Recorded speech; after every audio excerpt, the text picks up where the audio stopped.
Okay, perfect. Well, I think we can get started. So, welcome everybody. My name is Shannon. I'm with Best Choice Realty, and today we have Nancy and Grace from Movement Mortgage. They're going to be talking about the FHA home buyer. So, I think this is a very important topic. It's funny. I feel like we've had more, at least me personally, I don't know about you guys, but I've had more first-time home buyers coming out of the mix wanting to buy a house. And I suppose I told Nancy, I was like, you've seen that NAR statistic, right? The one that's been rattling around since the beginning of the year from NAR. It's 26% of home buyers are first-time home buyers. So making sure that we understand and at least get a refresher on FHA loans, I think is really important, especially as a listing agent. You don't want to lose that quarter of your buyer pool. And then also for home buyers, it's just being more comfortable and talking about FHA and knowing what it's going to do. And so Nancy and Grace are going to talk about those types of programs. So I will let you guys take it away. And if you guys have any questions, feel free to throw them in the chat. I'm sure that they'll be monitoring that as we kind of go along here. And then we'll end with questions if you guys are good with that. So perfect. Thank you, Nancy. Thank you, Shannon. We are so happy to be here. Thanks for taking time with us. I'm going to go through. I'm Nancy Spiro. Grace Lim, my wonderful colleague, is here.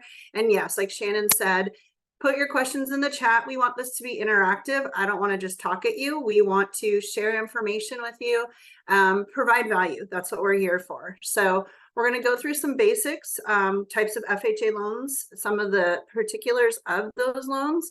And then I'm going to give you a real life scenario that might help you kind of understand different ways to structure things and point out some of the intricacies of an FHA loan. So let's get started.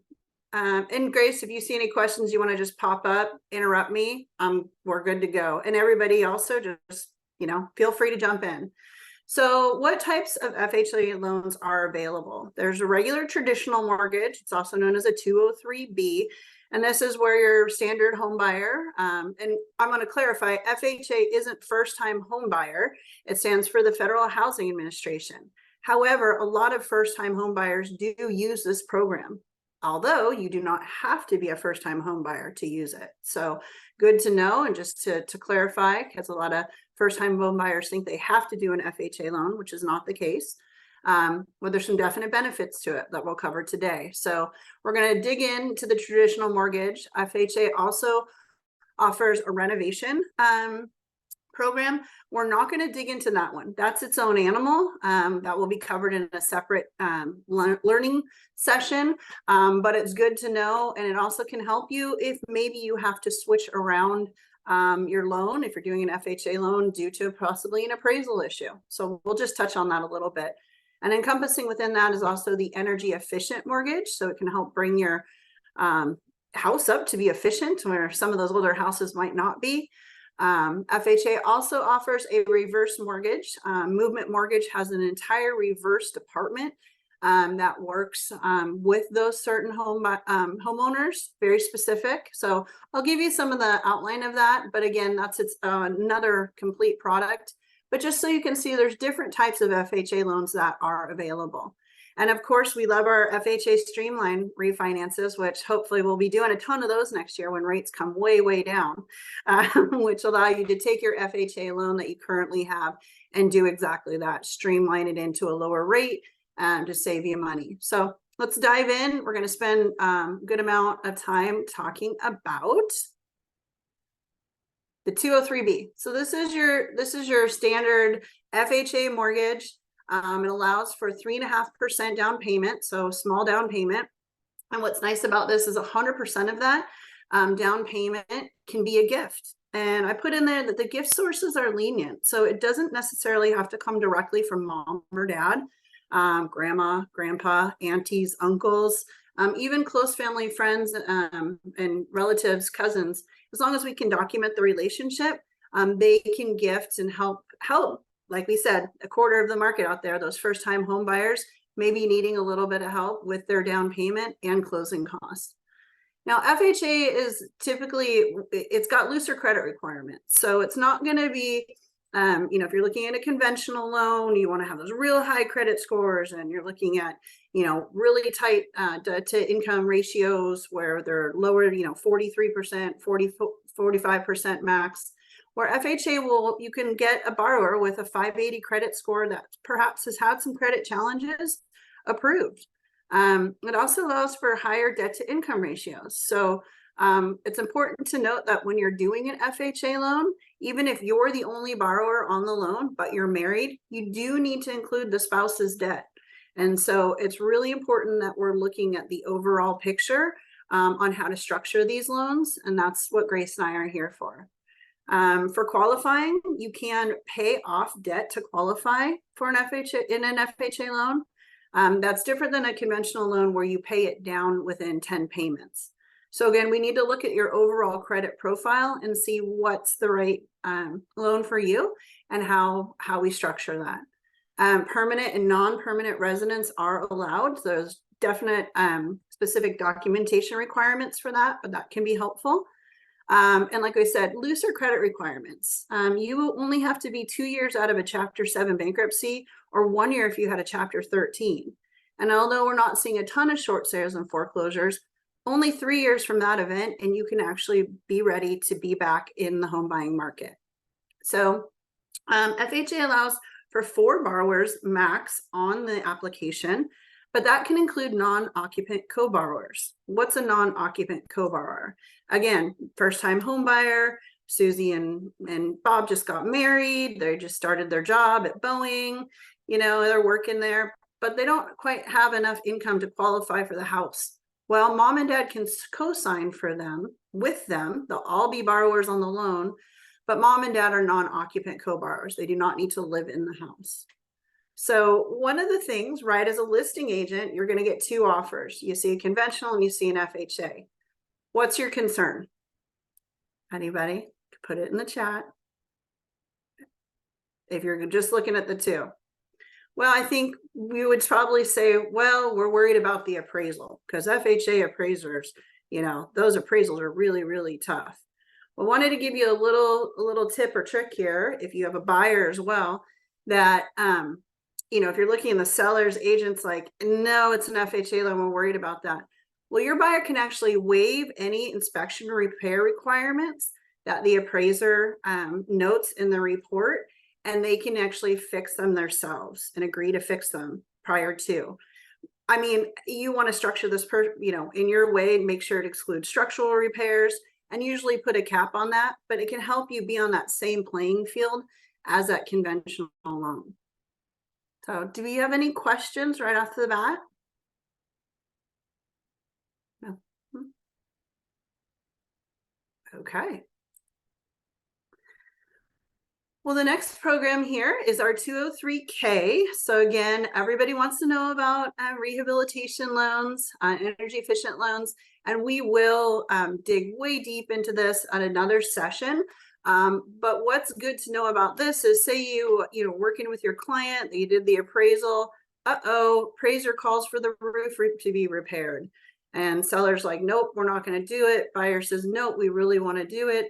Well, as long as the cost of the rehabilitation is at least $5,000, we can go ahead and flip this to a 203K loan. You can then finance the cost of the repair into the loan and into the purchase, and the deal doesn't have to be dead.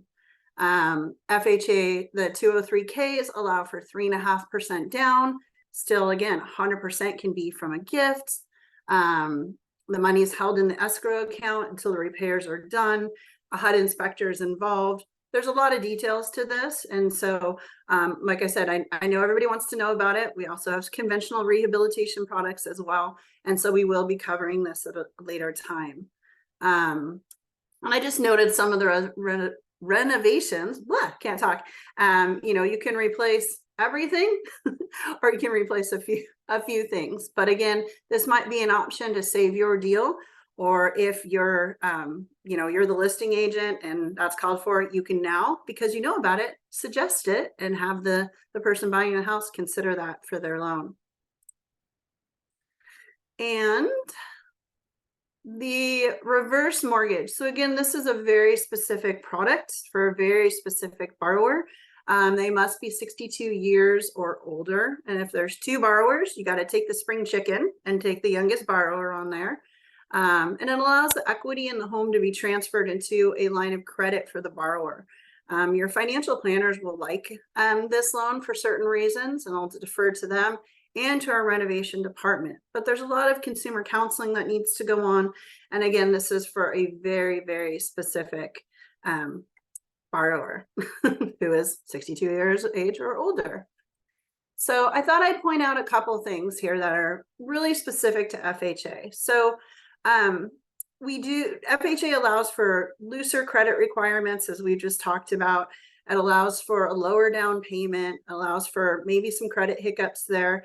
And one of the reasons is because mortgage insurance is required on the loan. So it is backing the loan up in case the borrower defaults. So on every FHA loan, there is a 1.75% upfront mortgage insurance fee that is charged. This fee is actually allowed to be financed into the loan, unlike can't ever do closing costs in that sense. But this upfront fee can be put into the loan. And it's just important to consider when you're comparing, different loan products. I'm going to show you an example in just a minute, and we can see how that plays out. Also with FHA, you're always going to have monthly mortgage insurance, even if you put 20% down.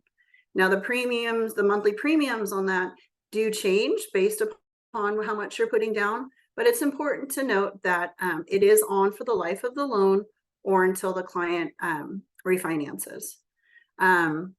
We do need automated underwriting system approval. So we call that AUS, and that's so we're good to go. But we do have manual options. And I've worked with, I had a closing a few months ago that we went through and did a manual underwrite and helped a mom and her 4 kids get into her very first home she owned all by herself. So that was really exciting. There's no income limits for first-time home buyer. There's some programs out there like Home Possible or Home Ready. Those have income limits based upon the median income of where your borrower is living. FHA doesn't have those limits. So that's something to note. If they're like, oh, we don't qualify for the first-time home buyer program because we make too much money. Well, you don't know what you don't qualify for until you talk to a mortgage expert. So loan limits, you can go all the way up just shy of $1 million on an FHA loan. And again, that's going to allow you to have some of those higher debt to income ratios. So with a little bit higher mortgage rates, we've got to find out where you qualify within there. Primary residences only. However, second homes could be allowable. And that is only if the house that you're buying is over 100 miles away. So this could be somebody gets relocated. They were working in North Carolina and then they're moving out here because they've got a job with SpaceX. Okay, we can look at an FHA loan for them in the area out here. This is really great thing to know is the seller can pay up to 6% of the buyer's closing costs and prepaid items. So you're going to see how that takes place in the scenario that I'm going to cover. When you're putting minimum amounts down, like 3% or 5%, those seller closing costs can get capped at 3%, but not with FHA. They can pay up to 6%. So you could see if you could, depending on how you're negotiating the deal, really put it an advantage to your client. Maybe they buy the rate down, they pay all their closing costs. How we best structure it. We can look at that together. And then property quality is very important. Yes, the appraisal is a little bit more stringent. We want to make sure there's no, the chipping paint, the things like that. That when I was talking about with my single mom and her 4 kids, there was some chipping paint on the garage. You know what they did? They went out there and they painted it and they vacuumed up the paint chips, and the appraiser went out and took a picture. Boom, they got into their house. So not anything to shy away from. And we just want to take a look, and you're looking at that, I'm sure, through the inspection process as well with your clients. So I'm going to go, okay, my next screen, stay with me. You guys are probably sick of hearing me chat already, but here we go. We're going to look at loan comparison. So this is a real scenario. This was for some good friends of mine. We closed their loan last month. Their mother was coming to live with them. intergenerational living, and they needed a house with more room, and the perfect house came available. They had to make an offer. They had to get in there, and they weren't going to have time to list their house. So we were really tight on a few things. We only had $60,000 to use. Part of that was a gift. Part of that was they took a loan on their 401k and they had some cash reserves. So there's different ways to look at how you can pull together money for the purchase. And they, again, their debt to income ratios are really tight because they weren't selling their house yet. So looking at the conventional loan, purchase price was $950. The minimum amount down was 5%. You're looking, that's almost $48,000. So that really ate into the $60,000 we had to use. So we were already getting pretty tight and didn't have a lot of wiggle room there, but we said, okay, let's pencil it out and see what we can do. So the total amount they financed was $902,000. We figured the closing cost just would be about $10,000. That's with paying the appraisal, the gathering the escrow, you know, all that fun stuff, paying the homeowner's insurance at closing. But what was really cool about this deal is the seller was giving a $15,000 credit. And the credit versus reducing the purchase price was integral in this deal. So I'll show you how that works. But if you look here, we took that $15,000 credit, and at the time, we were able to use it to buy down the rate to 7.25. With that just minimum down and the high debt to income ratio, rate was a little bit higher, but we got it to 7.25.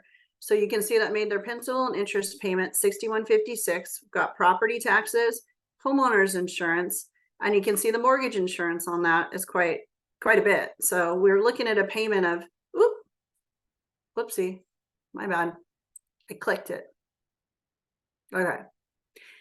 So we were looking at a payment of over $7,500 a month. Well, they also had other debts. They had some credit cards, they had a car payment.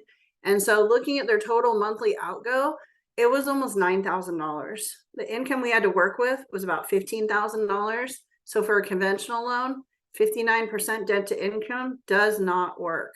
Womp womp. So we're like, what are we going to do? And you can see in that scenario, we used $57,000. I said, hold on a second. Let's look at an FHA loan. I know you guys have 800 credit scores. I know you're awesome borrowers. I know, let's just see how this pencils out.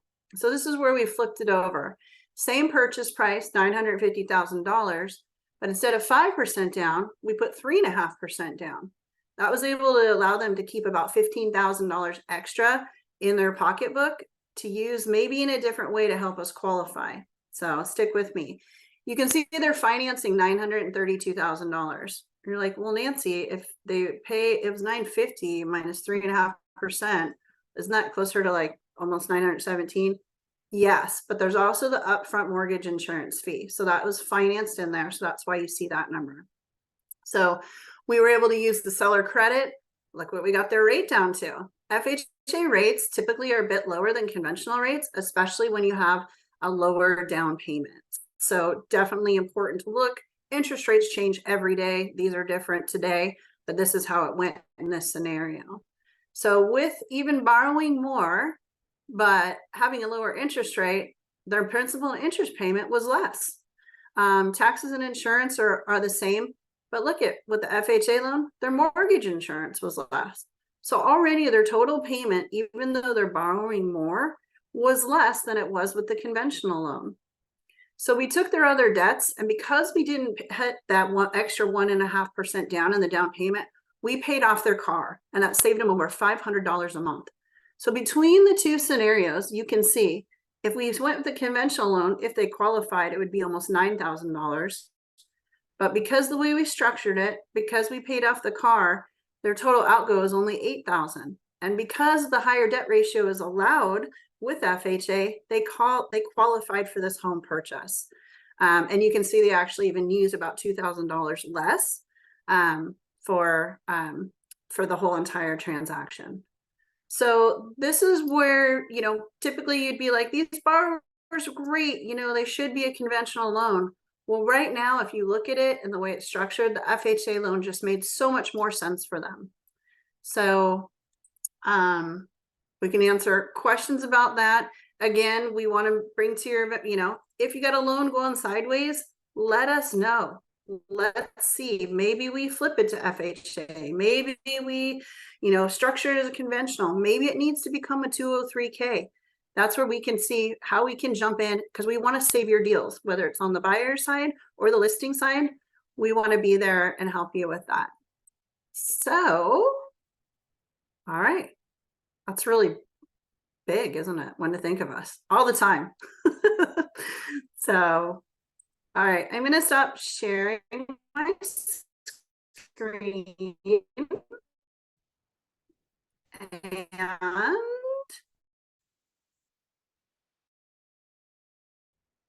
Grace, how are we looking? Do we have questions? Nancy, I think you're lagging a little, but no, we don't really have a lot of questions today through the chat. So if anyone have questions right now, you can unmute and then, let us know.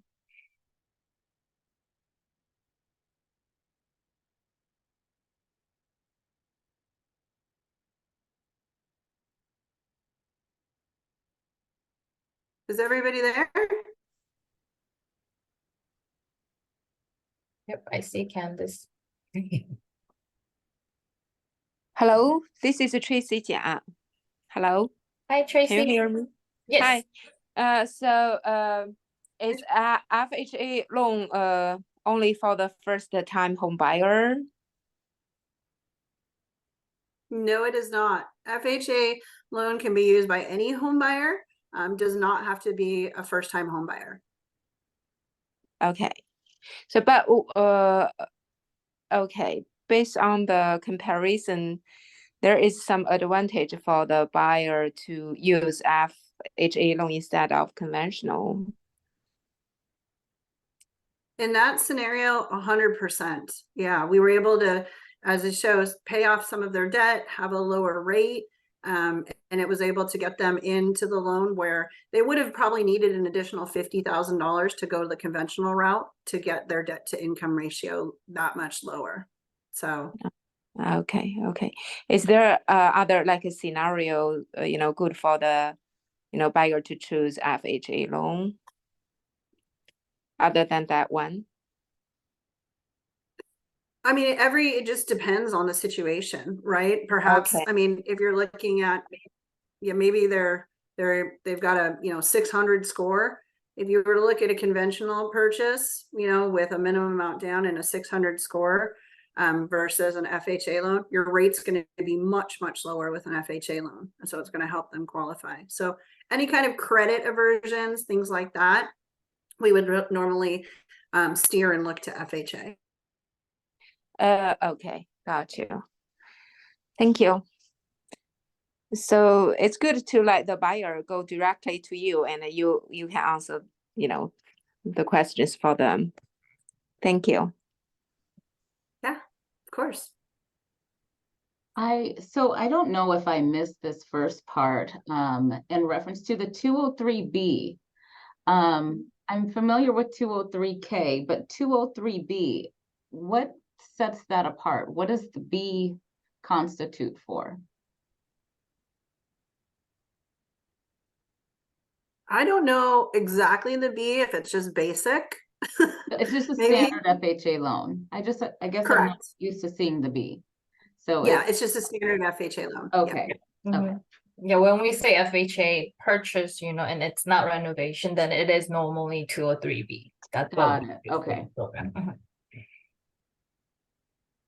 And if I add a little bit to Tracy's questions, that FHA normally, it is better for people like, Nancy said, who has like, credit issues or like, not so great credits. And also if they don't have, enough asset to play around with.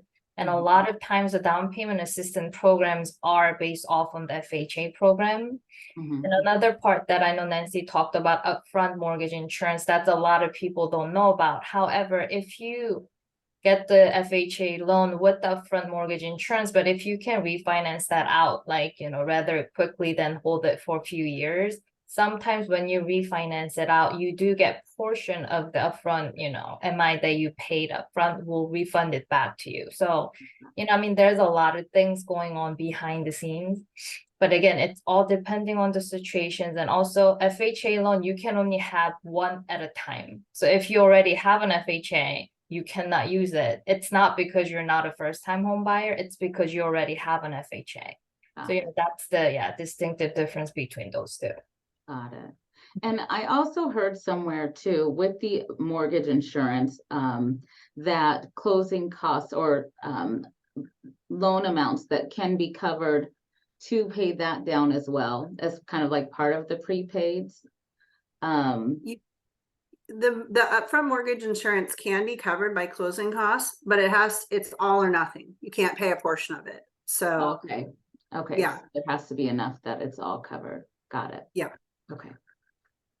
On that note, I know we're talking about FHA, but on VA, the funding fees, you can pay the portion of it if you do have enough, seller credit that cannot cover the full, but you can do a portion of it. So maybe that could be a confusion between those two, but yes, mortgage insurance for FHA upfront, it will be actually 100% loan.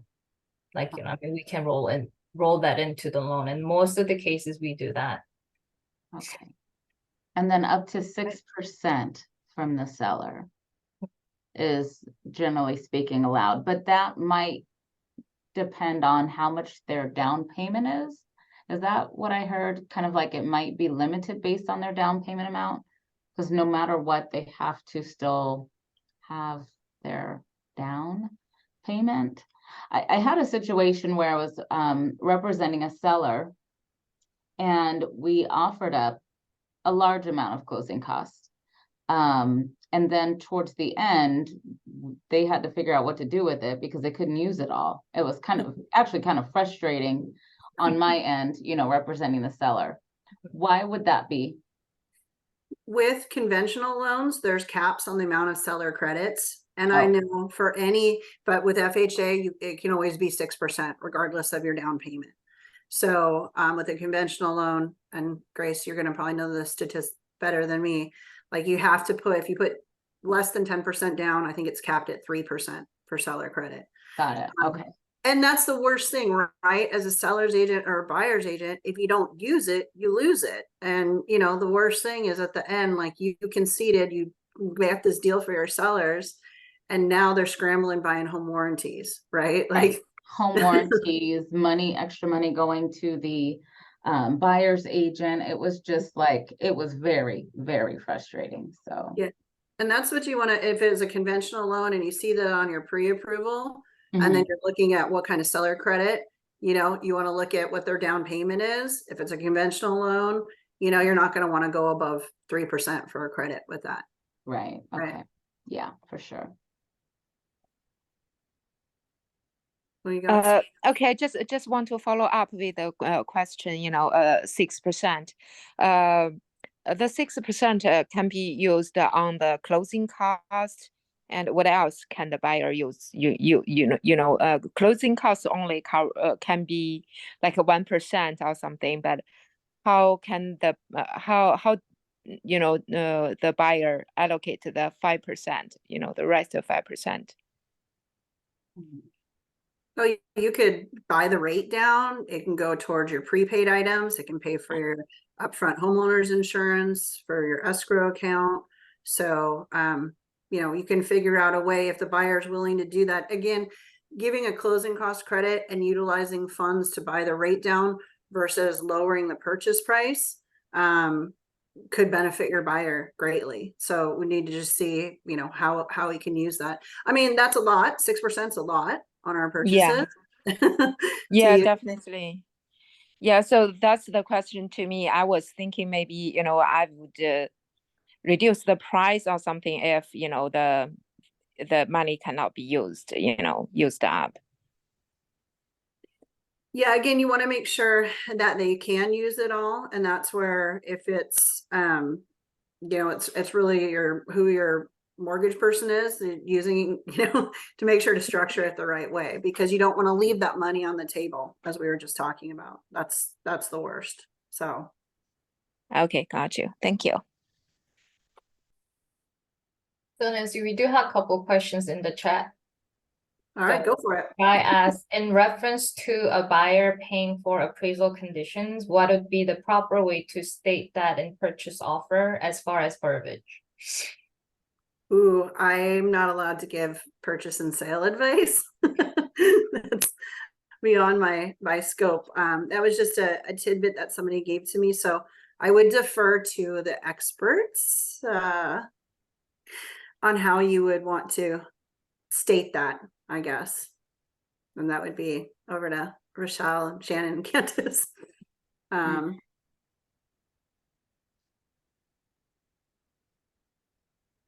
Buyer paying for appraisal conditions. I don't know that you would want to put that in the purchase offer per se, as much as making it very clear and presenting your offer that your buyer is, you know, willing to essentially, if it gets called, you know, I've had situations like that guy where, most recently on a listing, it was a VA buyer. He does construction work, and we knew that potentially the what was it? The back porch, the patio was probably going to be called out, rotted boards, and it didn't have like the stair rail on the deck on the back porch. And I got to pull it up and remember what we did. But when the offer was presented to me, I think the one counter was somewhere. I'll find it, and I'll bring that offline and share. Yeah, somewhere within the inspection contingency. I don't know if Yeah. you want to mention it from there. Yeah. I can't remember now for the life of me.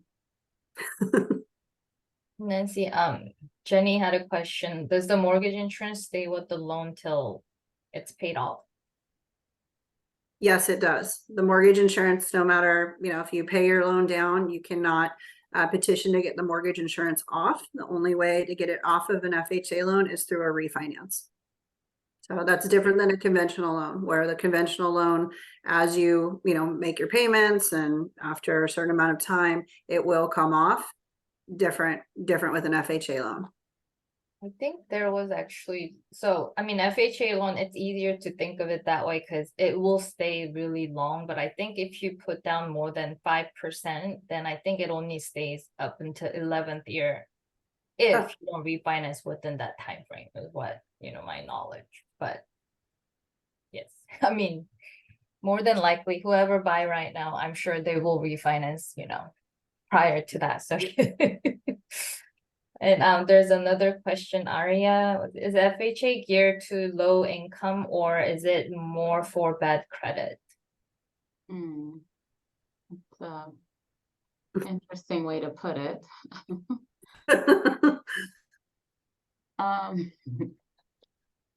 I'll let you guys take a stab at that. I wouldn't say it's either necessarily low income or bad credit. It's just really understanding the loan options. I think it'd be easier to say that a lot of times conventional comes with having maybe the higher credit scores and the, you know, higher debt to income ratios. But I don't know that FHA would be something that is specifically just geared to low income and bad credit at all. I mean, I think that's kind of a reputation out there, but the reason why, you know, it kind of, we push it towards that is because when you have not so great credit, your mortgage insurance with conventional can be really, really high, which FHA do allow higher debt to income ratio to compared to conventional. So in order for us to qualify someone for a mortgage, sometimes it's more beneficial to go through FHA if you don't have a perfect credit score. So I think that's where it comes down to. And low income, I mean, I think that's, a lot of people think that because like I said, a lot of down payment assistance programs are associated with FHA loans. Mhm. So, I think just it kind of clicks to that. But again, conventional loan too, if your first time home buyer wants to do the lower down payment or whatnot, we actually do have, income limits on those too. So I hope that helps. Mhm. Any other questions or?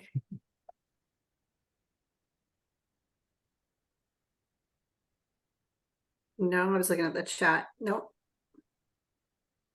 Yeah, thanks, Candace. Yeah, I don't see anything else in here.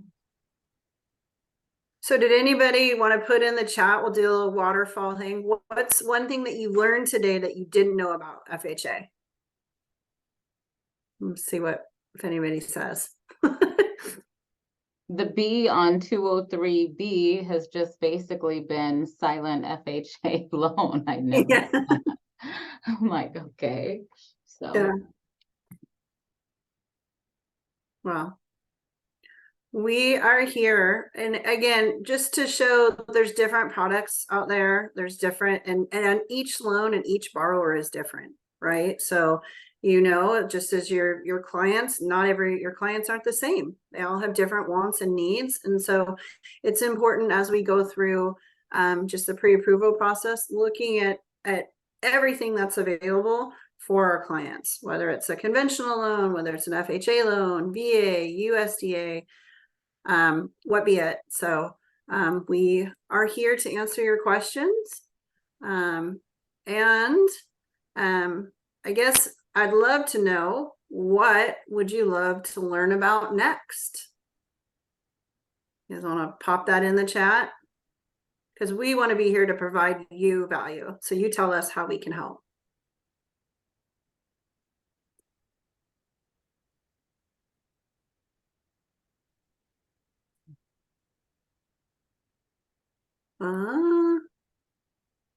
Yvonne says she wants to know about rehab.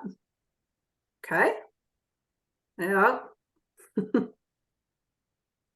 some more about the rehab. 3K, first time home buyers. First time home buyers, right? That's a big one. We got to help these first time home buyers.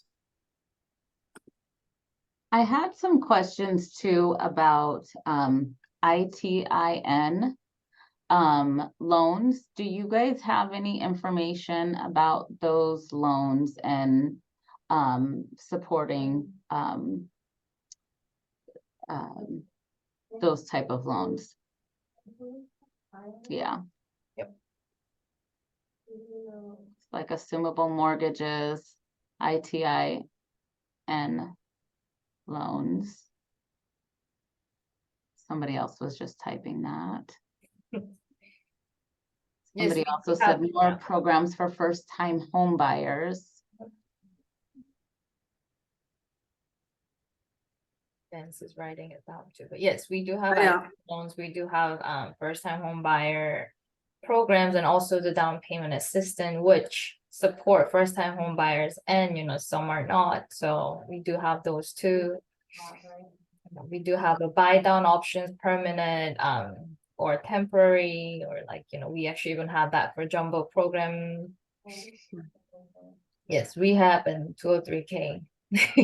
Like Nancy said, those are hot topics, but yes, I mean, we will, provide more details on that, once we have chance to redo the class. Yeah. We'll figure out what we can do for next time, and definitely want to get with Candace, because I know you're seeing all the deals that come across, and we want to be able to best serve you all.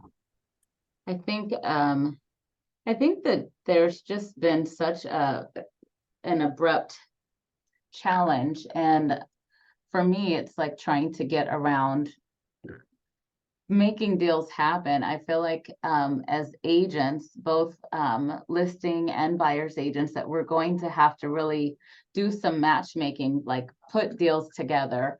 I have this specific buyer, they only have 90,000 cash, but they're approved for 300,000. What can they do?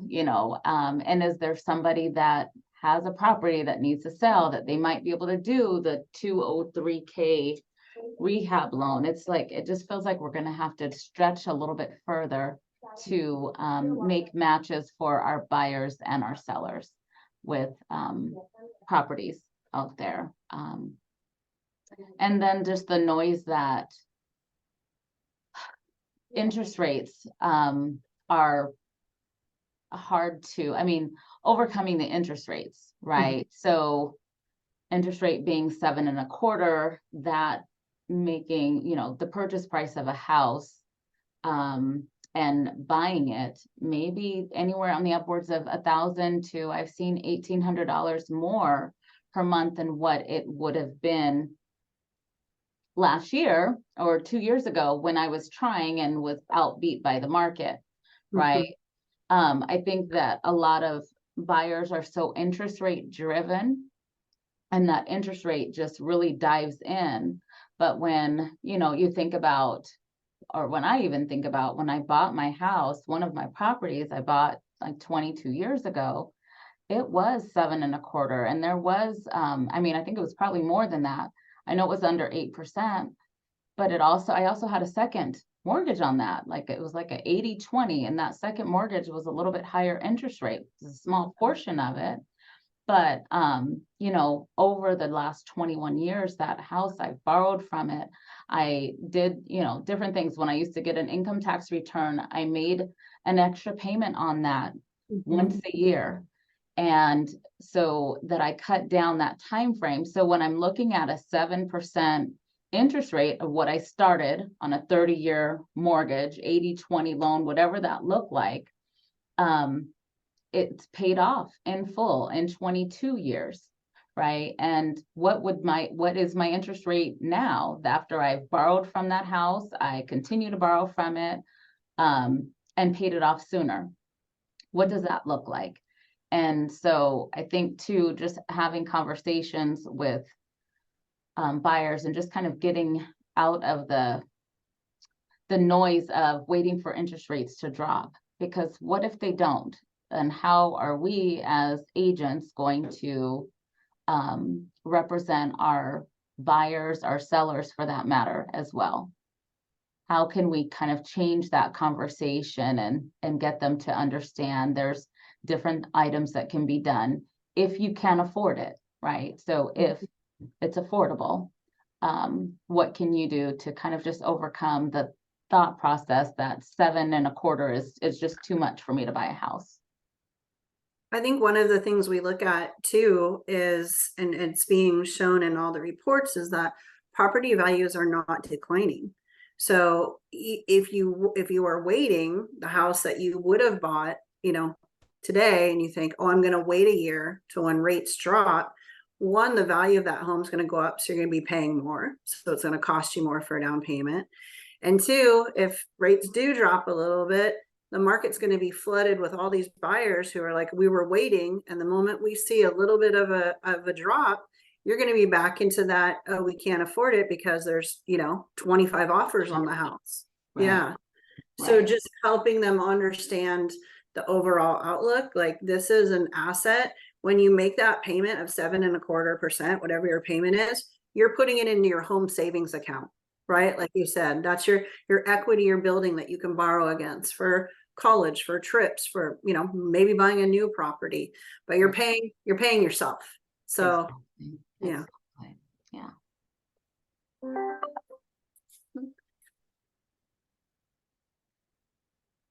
Okay, well,